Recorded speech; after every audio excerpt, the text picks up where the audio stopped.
বন্ধুগণ, welcome back to my channel. আর আজকের রেসিপি হলো ঢ্যাঁড়সের ভর্তা।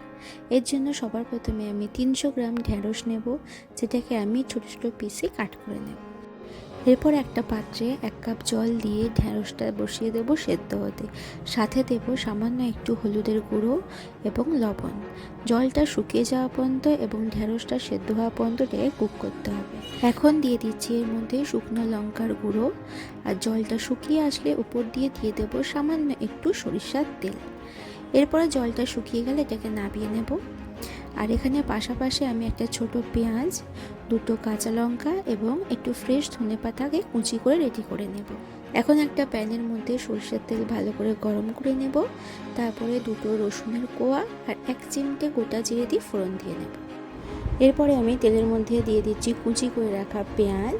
এটাকে লাল করে ভাজার দরকার নেই, হালকা সেঁতলে নেব।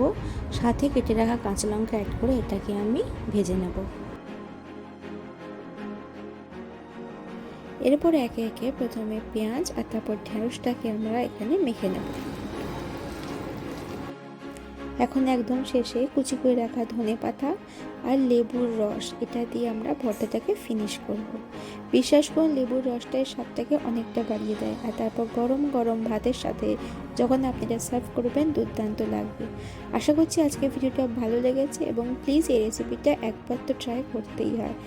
বন্ধুগণ, খুব শীঘ্রই দেখা হচ্ছে নতুন রেসিপি নিয়ে নেক্সট ভিডিওতে।